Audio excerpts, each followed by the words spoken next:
Hello everyone. Welcome to our electronic blog. Part 2 ng Basic Digital Electronics natin guys. Basic Digital Electronic and we discuss basic gates.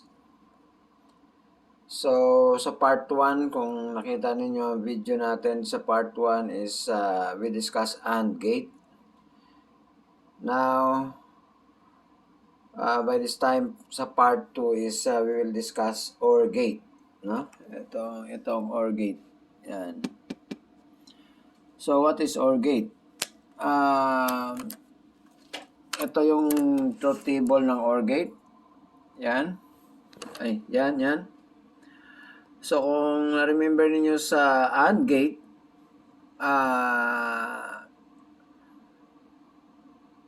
only can have an output of 1 if only if all the inputs are 1. But in OR gate, it is different because you can only have 0 output if and only if all inputs are 0. So meaning kabaliktaran ng AND gate itong OR gate. So because this is plus, operated by a plus sign. So as you can see guys sa truth table natin, 0 plus 0, 0, 0 plus 1, 1, 1 plus 0, 1, 1 plus 1, 1. So walang 2 dito guys. 1 plus 1 is still 1. Okay? Now, the actual pinning configuration of OR gate, the number of the IC is 74HC32. 74HC32. So, like ito, nakita niyo ang symbol is half moon, no? Naka-curve yun dito, unlike sa AND gate is straight, ganon. Ito naman is half moon, so naka-curve yung dito. So that is OR gate. X, Y inputs, X plus Y output. Then we'll go to dito sa actual pin configuration. Ito yung actual IC. So this is a quad 2 inputs and gate OR gate rather. Quad meaning 4 gates inside in one package, no?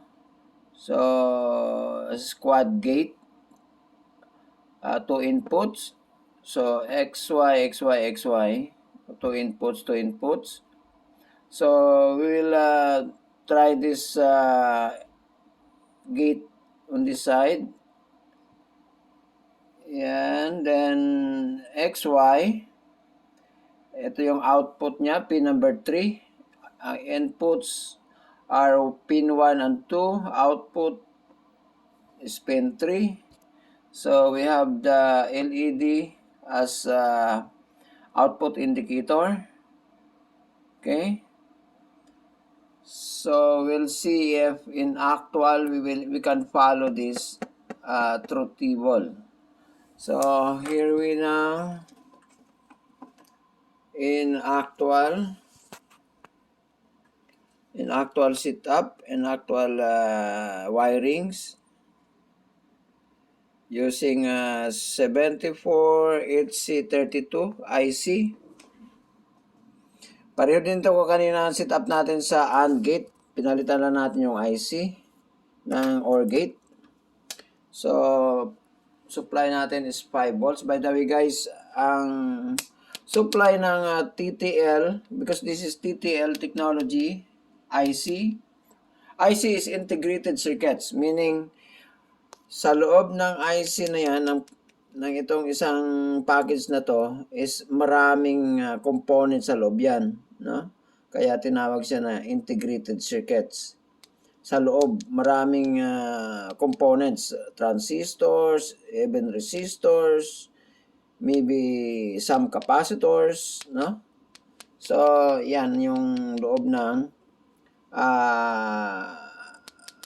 chip na to. That's why it is called IC or integrated circuits. Now, we'll try ito sa truth table natin. We'll try for 0, 0. X is 0, Y is 0. X plus Y is 0 or the output is 0. So now, ito guys, yung output natin is hindi naka-on or walang ilaw, naka-off. Kasi itong X and Y natin, let's say, ang X natin is itong white, ang Y natin is yellow. Nakatusok yan sa ground guys. So, pag binunot ko yan, dapat iilaw yung output natin. Yan, umilaw guys. Ibig sabihin, ito sabi ko kanina sa doon sa part 1 sa AND gate, na pag nabunot yan or nakahang yung input, that is considered as 1 or high. So, nabunot natin or ilagay natin mismo dito sa positive. Yan, yung pula, di ba? Sabi ko kanina sa part 1, yung pula is plus yan, plus na line kasi nakatusok yung positive supply natin at saka yung blue line is sa negative supply. Yan. So, yan, nakatusok sa ang Y natin nakatusok sa red or sa supply, plus supply. Ang X natin nakatusok sa ground. So, meaning X is 1, Y is 1, X is 0. So, dito na tayo sa pangalawa. Sa pangalawa, X is 0, Y is 1, output is 1. So, yan. Ibalik natin kanina, para hindi masyado na elaborate yung sa 0, X is 0, Y is 0 equals 0. So, bunutin ko muna yan. No? Ibig sabihin, naka 1, 1 yan, kaya nakahang. Ilagay ko lahat sa negative supply, negative line. Nakita nyo guys, namatay yung output natin. Meaning, 0 plus 0 is 0. Yan. Sa number 1. This is, lagyan natin ng number 1, number 2, number 3, number 4. Combination ng inputs. Okay. So, yan guys. 0, 0 is 0. Bunutin natin yung Y. Yung Y natin is yellow. Bunutin natin. Magiging 1 yan, di ba? Sabi natin pag nakahang 1. So, yan. Nag-1. Nag-high. Nag-ilaw yung output natin. So, 1. Okay. Ibalik ko lahat sa ground, guys. Para mamatay yung ilaw natin. Ibalik ko sa ground. Namatay. Bunutin ko naman yung X. Yung white. Ito sa number 3. 1, X is 1. Y is 0. Output is 1. Bunutin ko yung X. Ito. Tingnan nyo yung lead.